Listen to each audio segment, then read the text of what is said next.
கண்ணதாசன் அங்க போய் சொல்லல, அவர் நேர்ல பார்த்தது, அனுபவித்தது, அவர் பார்த்ததெல்லாம்.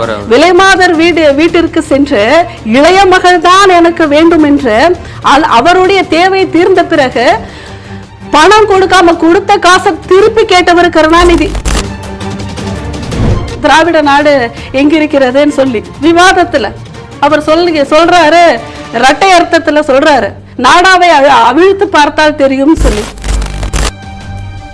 இந்த நடவடிக்கை எடுத்துட்டா இதெல்லாம் சரியா போயிரும்னு நினைக்கிறீங்க? நீங்க என்ன நினைக்கிறீங்க? அப்போ என்ன வேணா பேசிட்டு விட்டுட்டா சரியா போயிடுமா? அவர் மீண்டும் மீண்டும் நான் மன்னிப்பு கேட்கிறேன்றாரு. இந்த மன்னிப்பை வச்சு அவருடைய மனைவி எந்த எந்த எந்த ரகத்தை சேர்றாங்களாமா? அப்ப இவர் படுத்தா அப்புறம் நிக்க மாட்டாரு, நின்னா அப்ப படுக்க மாட்டாரா? கட்சியில ஓரிருவர் பேசுறது ஒட்டுமொத்த திராவிடத்தை ஓரிருவர் பேசுனது இல்ல. இவன் தான் ஒரு தலைவரா? இதுதான் ஒரு கேஷுவலான டாக்கா? இல்ல விக்னேஷ், நீ கேக்குற உனக்கு ஃபர்ஸ்ட் நீ இதுக்கு ஒரு போராட்டம் வேற தேவைப்படுதா? வெக்கமா இல்ல? வெக்கமா இல்ல? நடவடிக்கை எடுக்கல. அந்த முதலமைச்சரே அப்படி தாங்குறேன் நான். அவங்க அப்பா வீட்டு காசுல எல்லாருமே ஓசில போறாங்கன்னு சொல்லி அவன் ஓசின்னு பேசுறானா? அப்பவும் கீழே உட்காந்து சிரிக்கிறதுக்கு அங்க 4 மகளிர் இருந்தாங்க. பாரதிய ஜனதா கட்சி ஆட்சிக்கு வரட்டுங்க, வரும். இன்றில்ல இந்நாளை இல்லை என்றோ ஒரு நாள் பாரதிய ஜனதா கட்சி ஆட்சிக்கு வரும். வரும் பொழுதுதான் இந்த சிந்தனையாளர்களுடைய எதிர்காலம் என்ன, அவங்க எங்க இருப்பாங்கங்கிறத நாங்க காட்டுவோம்.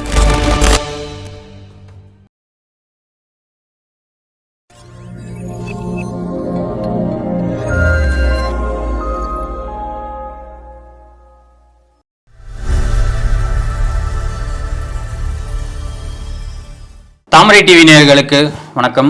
இன்றைய நேர்காணலில் நம்முடன் இணைந்திருக்கும் சிறப்பு விருந்தினர், வீடு மற்றும் நகர்ப்புற வளர்ச்சித்துறையின் அகில பாரத இயக்குனர் மற்றும் பாஜக மாநில நிர்வாகி திருமதி சபிதா போஜன் அவர்கள். வணக்கம். வணக்கம். அமைச்சர் பொன்முடி, திமுக அமைச்சர் பொன்முடி அவர்கள் கடந்த வாரம் ஒரு மேடையில் பேசினது மிகப்பெரிய சர்ச்சைக்குரிய விஷயமாக மாறியிருக்கு. அவர் என்ன பேசினார்னா, படுத்துக்கிட்டு போட்டா பட்டை, நின்றுக்கிட்டு போட்டா நாமம் அப்படின்னு சொல்லிட்டு ஒரு விலை மாதர்கள் கூட அதை கம்பேர் பண்ணி பேசியிருக்காரு. அதை நீங்கள் எப்படி பார்க்குறீங்க? ஒரு பெண்ணாக நீங்கள் உங்கள் கருத்து? அவருடைய பெயரை பொன்முடிங்கிறதுலேருந்து பி முடின்னு வச்சிடலாமான்னு யோசிக்கிறேன். ரொம்பவே தாழ்ந்து போன மாதிரியான அந்த தமிழகத்தில் பெண்களுடைய நிலை ரொம்பவே தாழ்ந்து போன மாதிரியான ஒரு உணர்வில் தான் நாங்கள் எல்லாருமே இருக்கிறோம். அதனால் எப்பொழுதுமே சேற்றை வாரி பூசிக்கொண்டு இது சேரல்ல, இது ஒரு மலம். இந்த மலத்தை வாரிக்கொண்டு மதத்தின் மீதும் பெண்களின் மீதும் பூசிக்கொண்டு இருக்கிற இந்த திராவிட சிந்தனையாளர்கள் இருக்கிறாங்க இல்லையா, இவர்களுக்கு திருப்பி மொத்தமாக இவர்கள் வீசியதையும் பூசியதையும் மொத்தமாக திருப்பி இவங்களுக்கு பூசணும்னா இவருடைய முடி பொன்முடியாக இருக்க வாய்ப்பில்லை. அது ஒரு மலமுடி அல்லது பீ முடி. லோக்கலாக அவங்க பாஷையில் சொல்லணும்னா அது ஒரு பீ முடி.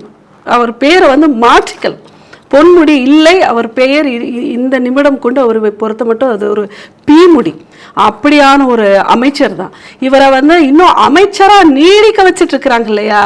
அப்போ இவர் என்ன, இவர் இவங்களுடைய சபையில் இவருடைய பேச்சை பொழுதுபோக்கிற்காகவோ அல்லது இவர்களுடைய மன ஏக்கங்களை தீர்த்து கொள்வதற்காகவோ இவங்க ஒரு விகடகவி மாதிரி இவரை வச்சிருக்காங்களா?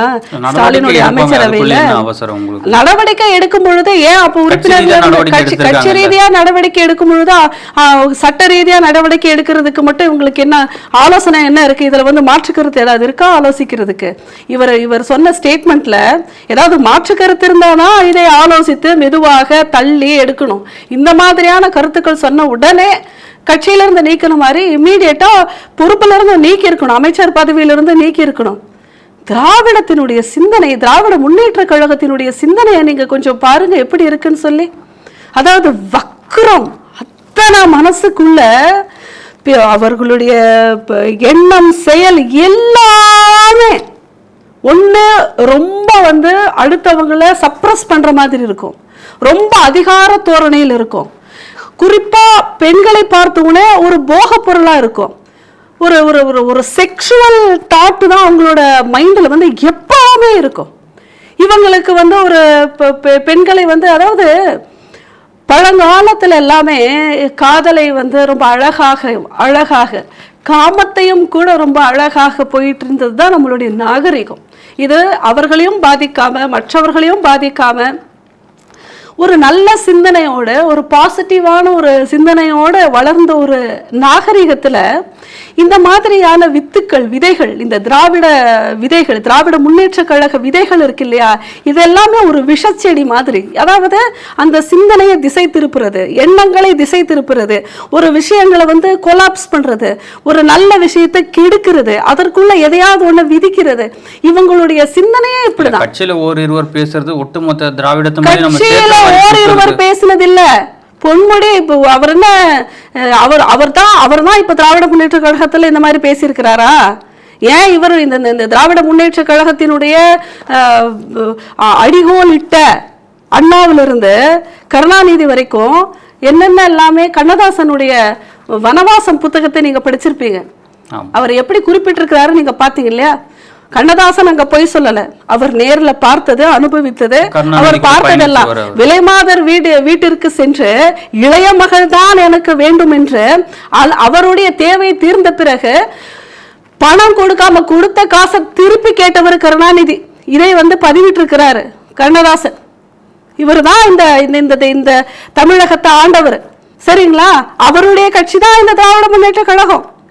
அது மட்டும் இல்ல, ஒரு எம்எல்ஏ சட்டசபையில கேள்வி, ஒரு பெண் எம்எல்ஏ கேள்வி கேட்கிறாங்க, திராவிட நாடு எங்க இருக்கிறதுன்னு சொல்லி விவாதத்துல அவர் சொல்றாரு, இரட்டை அர்த்தத்துல சொல்றாரு, நாடாவை அவிழ்த்து பார்த்தால் தெரியும் சொல்லி.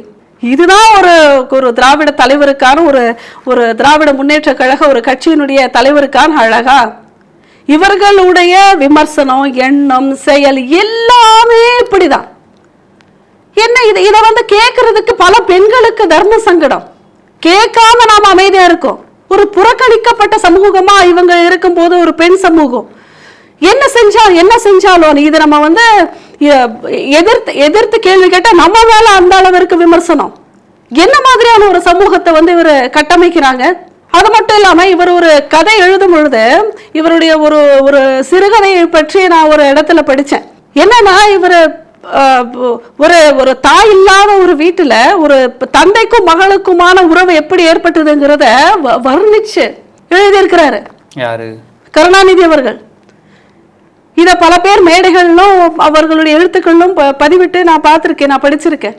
என்ன மாதிரியான, அதாவது ஒரு சமூகத்துல இப்படிதான் நகர்ந்து கொண்டு இருக்கிறது ஒரு சமூகம், இப்படிதான் இருக்கணுங்கிறது ஒரு குடும்ப உறவு. இந்த வன்மத்தை, இவருடைய வன்மத்தை, இவரை வந்து ஒரு ஒரு ஒரு ஒரு ஒரு இழிநிலைக்கு தள்ளப்பட்ட ஒரு மூளையை கொண்டவரா இருக்கலாம். ஆனா இந்த நடவடிக்கை எடுத்துட்டா இதெல்லாம் சரியா போயிரும்னு நினைக்கிறீங்க? நீங்க என்ன நினைக்கிறீங்க? அப்போ என்ன வேணா பேசிட்டு விட்டுட்டா சரியா போயிடுமா? மீண்டும் மீண்டும் நான் மன்னிப்பு கேட்கறேன்றாரு. இந்த மன்னிப்பை வச்சு என்னங்க பண்றது? நீங்க நல்லா யோசிச்சு பாருங்க. இதுக்கு அப்புறம் வந்து மிகப்பெரிய ஒரு சதி திட்டம் இருக்கிறதா நான் பாக்குறேன். இந்த திராவிட முன்னேற்ற கழகத்தை பொறுத்த மட்டும் தமிழகத்திற்கு அவர்கள் ஆட்சி அதிகாரத்திற்கு வந்தது மக்களை காப்பதற்காக அல்ல. இங்கே இருக்கின்ற குடும்பங்களை, இந்த கலாச்சாரத்தை முற்றிலுமாக சீர்குலைப்பதற்கான ஒரு நீண்ட கால சதி தான் திராவிட முன்னேற்ற கழகம். அதற்கான முன்னெடுப்பு, அதிகாரம் எல்லாமே, ஆட்சியை பிடிச்சது எல்லாமே அப்படிதான். கரெக்டா நீங்க பாத்துக்கங்க. ஒரு குடும்பம் நல்லா இருக்கணும்னா உறவு முறைகள் சரியா இருக்கணும். ஒரு சமூகம் நல்லா இருக்கணும்னா அங்க இருக்கக்கூடிய சமூக கட்டமைப்பு சரியா இருக்கணும். அப்போ எல்லாரையுமே பிரிக்கணும்னா அதை பிரிக்கணும். அதை பிரிச்சா அதுல இருக்க விஷத்தை விதைச்சா அதுக்குள்ள ஒரு கலவரத்தை பண்ணினா அங்க ஒரு பிரச்சனைகளை கிரியேட் பண்ணாதான் அந்த வந்து சமூகமும் குடும்பமும் வந்து சீர்குலையும். அப்பதான் இந்த குழம்பையை குட்டையில மீன் பிடிக்கலாம்னு சொல்லுவாங்க இல்லையா, அந்த மாதிரி பெரியார்ல இருந்து பெண்களுடைய சுதந்திரம் சொல்லி பெண்களுடைய சுதந்திரத்தை பெரியார் எப்படி சொன்னாரு? அறிவு சுதந்திரத்தை சொன்னாரா? அவர்களுடைய சிந்தனை பெரியார். ஆமா, ராமசாமி அவர்கள் என்ன சொன்னாரு? உங்க பாஷையில நான் சொல்றேன், அதாவது என்ன சொன்னாரு, பெண்களுடைய சிந்தனையை பற்றி பேசியிருக்கிறாரா, பெண்களுடைய அவர்களுடைய அறிவை வளர்த்துக் கொள்வதை பற்றி பேசியிருக்கிறார்? அதெல்லாம் இல்ல. அவர் பேசுறது எல்லாமே உடையை பற்றி பேசிக் கொள்ளுவாரு, உறவு முறைகள்ல இருந்து விலகி வருவதை பற்றி பேசிக் கொள்ளுவாரு. தனது மகளையே திருமணம் செய்தவர் அவரு. அப்போ இது என்ன ஆகுதுன்னா, ஒரு நார்மலா இயங்கிட்டு இருக்கிற ஒரு குடும்பத்திற்குள்ள ஒரு விதை இது அப்படி என்ன ஆயிடுதுன்னா நம்ம மைண்ட்ல ஸ்டோர் ஆயிடுது. அந்த ஸ்டோர் ஆன உடனே ஒரு தர்ம சங்கடத்துக்கு உள்ளாகிறோம். இது அப்படியே பரவலா வரும் பொழுது வளர்கின்ற ஜெனரேஷனுக்கு வந்து ஓகே இப்படியும் இருக்கலாம் போல, இப்படி இருக்கிறாங்க போல, இவங்களையும் அக்செப்ட் பண்ணிக்கிறாங்க இல்லையா, அவரை முதலமைச்சராக அங்கீகரித்திருக்கிறாங்க இல்லையா, அவரை ஒரு தலைவராக அங்கீகரித்திருக்கிறாங்க இல்லையா. அப்ப இவர்களுடைய பேச்சுக்கள் எல்லாம் என்ன பண்ணப்படுது, நியாயப்படுத்தப்படுது. அப்ப அது நியாயமா? உன் நாடாவை அவிழ்த்துப்பார், திராவிட நாடு தெரியும் அப்படின்னு சொல்றது நியாயமா? விலைமாதர் வீட்டிற்கு போய் எனக்கு சின்ன பொண்ணுதான் வேணும்னு சொல்லி கொடுத்த காசை திருப்பி கொடு. இவர்களுடைய வளர்ப்பே அப்படிதான். இந்த சமூகத்தினுடைய சிந்தனையில இருக்கக்கூடிய ஒரு கட்டமைப்புல ஒரு விஷ விதையை எப்படி விதைக்கலாம், இந்த குடும்பத்தினுடைய கட்டமைப்பை எப்படி சீர்குலைக்கலாம், ஒரு குட்டையை குழப்பி அதில் எப்படி மீன் பிடிக்கலாம். இவங்களுக்கு ஆதாயம் வேணும்னா இந்த சமூகம் நல்லா இருக்கக்கூடாது. அப்படி என்ன குடும்ப கட்டுப்பாட்டை அவங்க சீர்குலைச்சிட்டாங்க? எல்லாத்தையுமே தான் எண்ணங்கள் தானே இந்த சமூகம். ஒரு மனிதனுடைய எண்ணமும் ஒழுக்கமும் தான் இந்த சமூகம். அது சரியா இல்ல இருந்தா நீங்க ஒரு மேம்பட்ட சமூகத்தை எதிர்பார்க்கவே முடியாது. காலங்காலமாக தொன்று தொட்டு ஒரு சமூகத்தை சரியாக்குவதற்காக எத்தனை நெறிகளையும் விதிகளையும் விதைத்து மிக நல்ல முறையிலே வந்து கொண்டிருந்த ஒரு தமிழுடைய தமிழ் சமூகத்தினுடைய கெட்ட காலம் திராவிட முன்னேற்ற கழகம் தோன்றியதிலிருந்தே ஆரம்பித்து விட்டது. அந்த சமூகத்தை முழுவதுமாக சீர்குலைப்பதற்கு இவங்க இது வேற யாராவதோட சதிக்கு இவர்கள் ஒரு கருவியான்ற ஒரு டவுட் கூட நமக்கு வருது. ஏன் வேற ஏதாவது இந்த தமிழ்நாட்டையும் இந்த தமிழ் சமூகத்தையும் சீர்குலைத்து வேற யாராவது இருக்கலாம். ஏன்னா இங்க எந்த நம்பிக்கையையும் சீர்குலைக்கும் போதுதான் மற்ற நம்பிக்கைக்கு போக முடியும். அது மதமாக இருந்தாலும் சரி, வேற எதுவாக இருந்தாலும் சரி. அப்ப அங்க ஒரு சீர்குலைப்புக்கு அப்படின்னு சில பிளான்ஸ் இருக்கும் இல்லையா. அதுல ஒண்ணு என்னன்னா மனிதனுடைய எண்ணம், அவனுடைய கட்டுப்பாடு, அவனுடைய வாழ்க்கை முறையை மாற்றுறது. இது ஒரு நீண்ட கால சதி மாதிரி தான் எனக்கு தெரியுது. ஏன்னா இவர்கள் இந்த வன்மத்தை இப்படி பொதுவா சொல்ல மாட்டாங்க. முதலமைச்சருக்கு தெரியாதா யாரு மேல எப்போ நடவடிக்கை எடுக்கணும்ன்றது? நீங்க ஏன் வலியுறுத்திக்கிட்டு இருக்கீங்க? நான் என்ன கேட்கிறேன், உங்க முதலமைச்சர் மிக ஒழுங்கான்னு கேட்கிறேன். ஃபர்ஸ்ட் ஒருவருக்கு ஒரு தண்டனை கொடுக்கணும்னா அவர் முதல்ல ஒழுங்கானவரா இருந்திருக்கணும். அவரும் சட்டசபையில எத்தனை இரட்டை அர்த்தங்கள்ல பேசியிருக்காங்கன்னு உங்களுக்கு தெரியும். அம்மையார் ஜெயலலிதா அவர்கள் இருக்கும் பொழுது அவங்க மேல உட்காந்துருக்காங்க, பெண் மேல இருக்காங்க, நாம கீழே இருக்கிறோங்கிறது எல்லாமே அப்பத்துல இருந்தே ஒரு இரட்டை அர்த்த வசனங்கள். அவரை அதற்கு முன்னாடி எப்படி அவமானப்படுத்தினாங்க, ஒரு பெண்ணை எந்த அளவிற்கு கொச்சைப்படுத்துற ஒரு ஜெயலலிதா பிரதமர் மோடி கம்பேர் பண்ணி பேசியிருக்காரு இருக்கு. நான் என்ன சொல்றேன்னா இவர்களுடைய யாருக்கு இவரை திமுகல இவரை பத்தி யாரு திட்டினாலும் செய்தது தவறுன்னு சொன்னாலும், கனிமொழியும் தவறு, இவர் தவறுன்னு சொன்னாலுமே கூட அப்ப அவருடைய தந்தையார் எழுதின கதை சரியா? தந்தைக்கும் மகளுக்கும் இருக்கின்ற முதல் ஆளா அந்த கட்சியில கண்டனம் தெரிவிச்சுட்டா இவர்கள் ஒரு தலைவர் தானே, அவ்வளவு கண்டனம் தெரிவிச்சுட்டா போதுமா? இவர் பேசினாரு, கண்டனம் தெரிவிப்பாங்க. அப்ப நான் பேசுவேன், நீங்க கண்டனம் தெரிவிப்பீங்க. நீங்க பேசுவீங்க, நான் கண்டனம் தெரிவிச்சிருவேன். அப்ப இந்த சமூகம் பேசுவதும் கண்டனம் தெரிவிப்பதுமாக நடந்து கொண்டிருந்தா போதுமா? அப்ப நாங்க என்ன வேணா பேசலாம், நீங்க கண்டனம் தெரிவிச்சுட்டு விட்டுருவீங்க. கரெக்டா? அப்படிதானே போகணும். அப்ப இவங்க எல்லாம் ஒத்துக்கிறாங்களா? அவர் தந்தை எழுதிய கதையில தந்தைக்கும் மகளுக்குமான உறவை எழுதுறாரு, ஒரு கண்டனம் தெரிவிச்சுக்கலாமா? அப்ப அவர்கள் இவருடைய மகள் தானே, அவ்வளவு போதுமா? நான் என்ன கேக்குறேன்னா, ஒரு தவறுக்கு நீங்க எத்தனை நடவடிக்கை எடுக்க சொல்லுவீங்கன்னு கேக்குறாங்கல்ல கனிமொழி. நான் என்ன கேக்குறேன், இது தவறா? இதற்கு பெயர் தவறா? இது தெரிந்து செய்த தவறா இல்ல தெரியாமல் செய்த தவறா? இது ஒரு தவறா? முதல்ல இதை நீங்க தவறுன்னு அப்படியே கடந்துட்டு போயிட முடியாது. ஒரு மேம்பட்ட சமூகத்துல இருக்கக்கூடிய ஒரு பெரும்பாலான ஒரு மதத்தினுடைய மத அடையாளங்களை கொச்சைப்படுத்துறாங்க. ஒரு கருப்பர் கூட்டம் கந்த சஷ்டி கவசத்தை பற்றி சொன்னாங்க. என்னன்னா அந்த வன்மத்தை விதைக்கிறது. அடுத்து கந்த சஷ்டி கவசத்தை நம்ம கேட்கும் பொழுது எப்படினாலும் ஒரு சிந்தனை உள்ளூரா எல்லாருக்கும் வந்துட்டு போகும். இவங்க பேசினது அதெல்லாமே வந்துட்டு போகும். அதே மாதிரி இவங்களுக்கு உறுத்துது. நம்ம நெற்றியில் இட்ட திலகத்தை பார்க்கும் பொழுது அவங்களுக்கு உறுத்துது. அதை எப்படியாவது இப்போ அதை காலி பண்ணணும். இது அந்த மனசுக்குள்ளேயே இருக்கிற வன்மம். ஒருத்தங்க வந்து ரொம்ப இறை பக்தியோட காலையில கடவுளை கும்பிட்டு வந்து அவர்கள் வந்து திருநீரிடுவதும் ஒரு நாமம் இடுவதும் இவங்களை பார்க்கும் பொழுது இந்த கடவுளுடைய பக்தி இல்லாத அரக்கர்கள் இவங்க.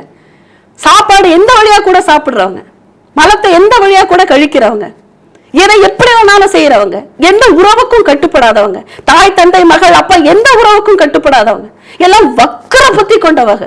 காதலிக்கட்டும், அதான் சொன்னேன், இந்த தமிழ் சமூகத்துல காதலிக்கும் காமத்தையும் ரொம்ப அழகாக பார்த்தவர்கள், கோவிலே செதுக்கி கற்றுக் கொடுத்தவர்கள், நல்ல ஒரு காதல் வாழ்க்கையும் நல்ல ஒரு இல்லற வாழ்க்கையும் வாழ்வதற்கு கற்றுக் கொடுத்தவர்கள் தான்.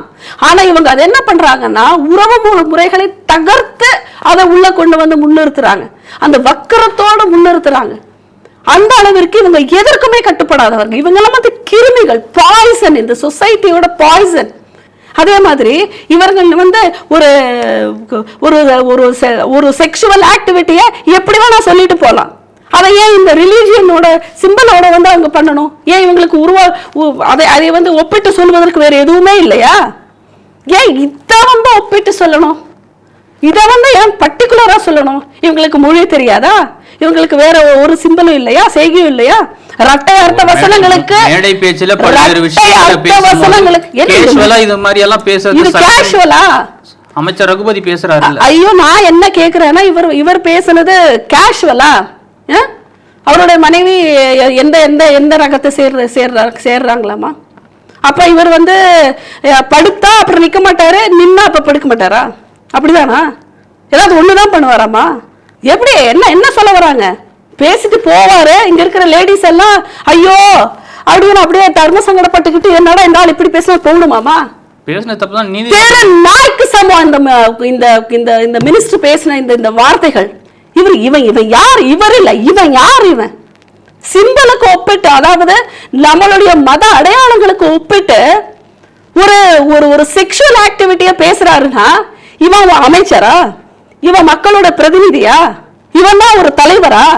இதெல்லாம் ஒரு கேஷுவலான டாக்கா? இல்ல விக்னேஷ், நீ கேக்குற உனக்கு ஃபர்ஸ்ட் நீ வந்து நீ அந்த क्वेश्चन நீ கேட்டுக்கோ. இது கேஷுவல் டாக்கா? நீ இது எப்படி கேஷுவல் டாக்குன்னு எடுத்துப்ப?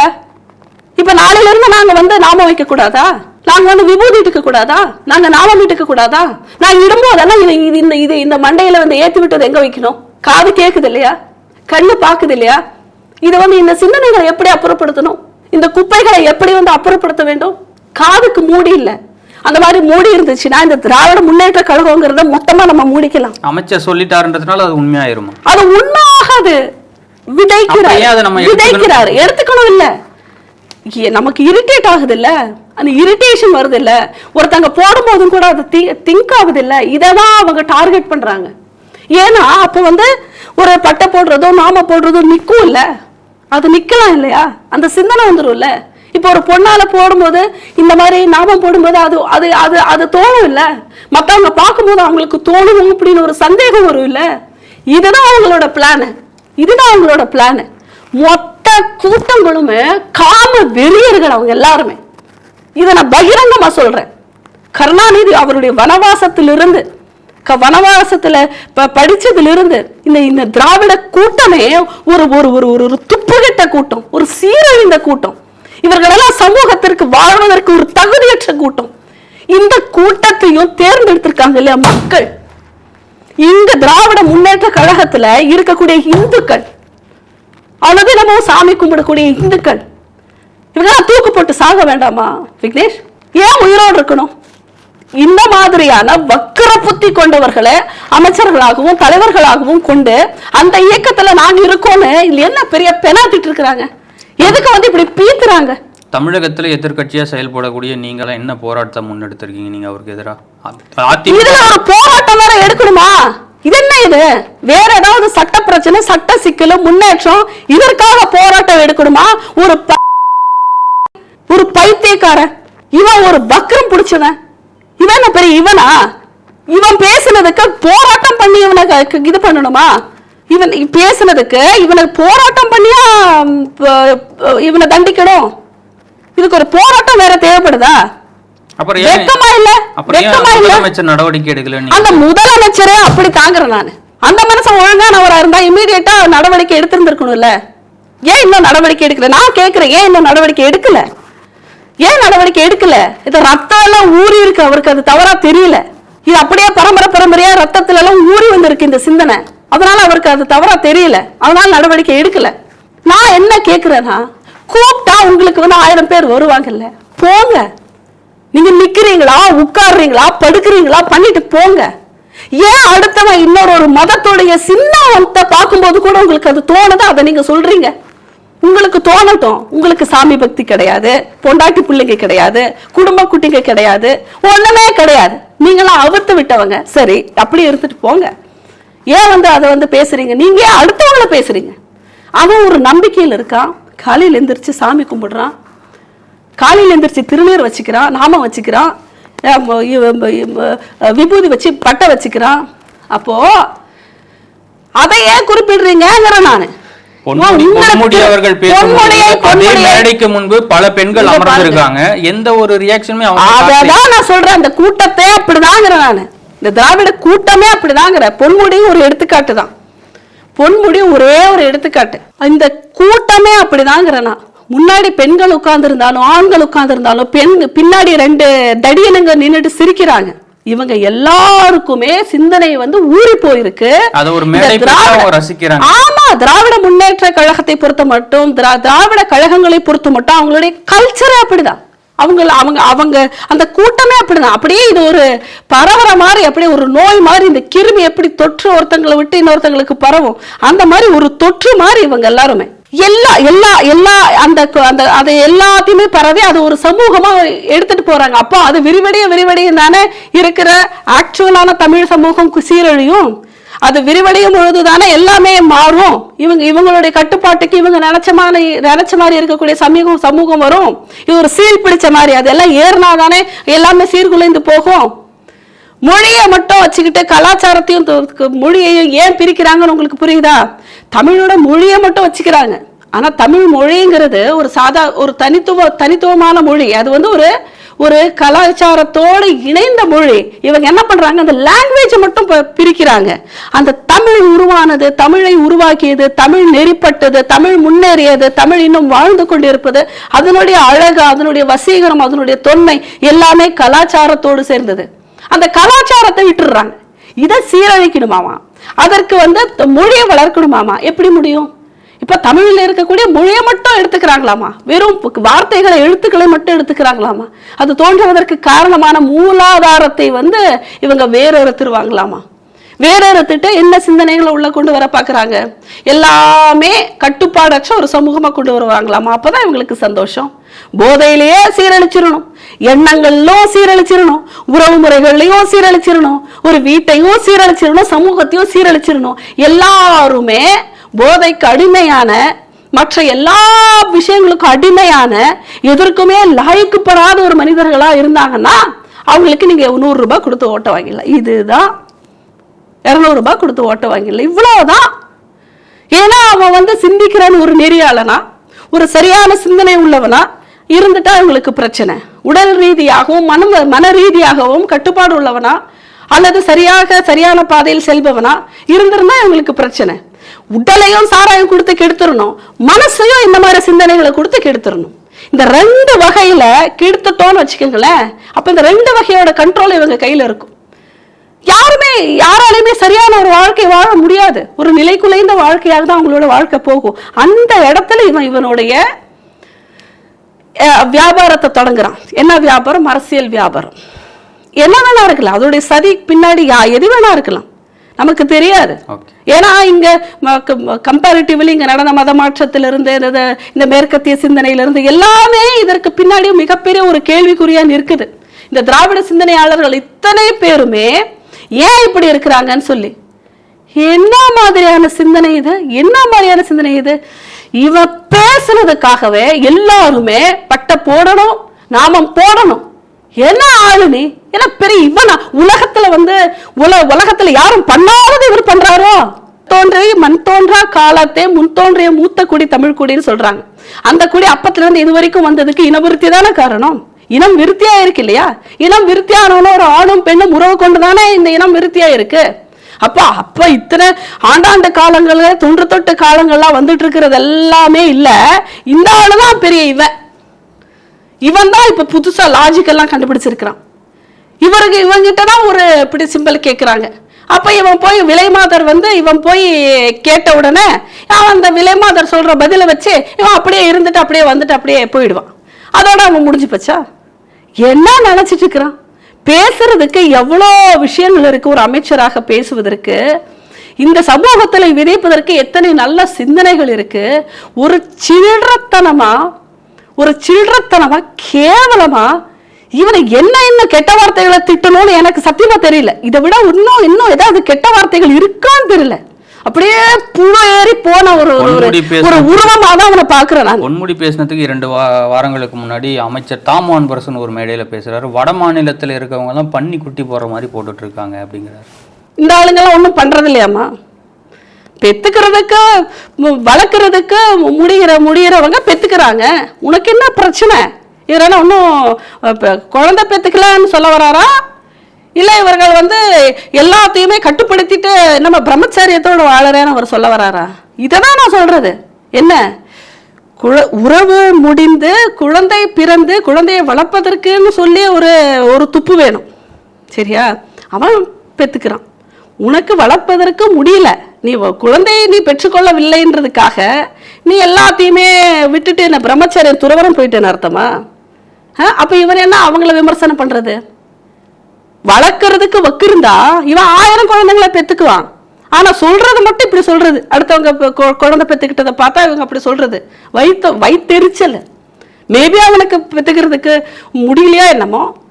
என்ன ஒரு இவங்க பாஷையில இவங்க கிட்ட திருப்பி பேசினாதான் இவங்களுக்கு புரியுமா இருக்கும். இந்த செவிடங்களுக்கு, அறிவு கட்டவங்களுக்கு, ஒரு ஒரு ஒரு மண்ணாங்கட்டியும் இல்லாத இந்த மண் இருக்கிற மூளைகளுக்கு, உருப்படாத நாய்களுக்கு ஒரு ஸ்டேஜ் கிடைச்ச. எனக்கு என்னன்னா இவன் எப்படி திராவிட முன்னேற்ற கழகத்துடைய தலைவரா ஒரு துணைத் தலைவரா இத்தனை நாள் இருந்தான்? இவன் எப்படி எல்லார்கிட்டையும் பேசியிருப்பான்? எப்படி பழகிருப்பான்? இவனை பார்த்தாலே இப்படியே பின்னாடியே அப்படி ஒரு பிம்பம் தெரியுது. இவன் எந்த மாதிரியான ஒரு ஆளு அப்படின்னு சொல்லி இவனை இது வரைக்கும் எல்லாருமே புகழ்ந்து பேசி அவன் கூட ஒரு கூட்டம் வெக்கமே இல்லாம சீரழிஞ்சு போன ஒரு சிந்தனையோட திரியிற ஒரு நாய் கூட அத்தனை பேருமே ஒரு கூட்டமா போறாங்கன்னா அப்ப அவங்க எல்லாம் யாரு? இவனை ஒரு தலைவனா கொண்டு எல்லாருமே பாக்குறாங்கன்னு. இவன் இப்ப இல்ல, எப்பவுமே இப்படித்தான் ஓஷின்னு பேசினா பாத்தீங்கல்ல. அவங்க அப்பா வீட்டு காசுல எல்லாருமே ஓசியில போறாங்கன்னு சொல்லி அவன் ஓசின்னு பேசுறானா? அப்பவே கீழே உட்காந்து சிரிக்கிறதுக்கு அங்க 4 மகளிர் இருந்தாங்க. அதுதான் இந்த தேசத்துடைய சாபக்கேடு. இவன் மேல அப்படி தமிழகத்துடைய தமிழ் தேசத்தை பத்தி நான் சொல்லிட்டு இருக்கிறேன். நம்ம தமிழ்நாட்டை பத்தி பேசிட்டு இருக்கிறேன். இந்த மாதிரியான நிலையிலுமே கூட திருப்பி பேச முடியாத அளவிற்கு வாயடைத்து போயிருக்கிறோம் இல்லையா? இவங்க பேசுவாங்களாமா பெரிய இவனுங்க மாதிரி, நாம பார்த்துட்டு வாயை மூடிக்கிட்டு இருக்கணுமாமா. இவனுங்க நம்மள ஏதாவது செஞ்சிருவாங்களோ அப்படின்னு சொல்லி. என்ன பெரிய இவனுங்க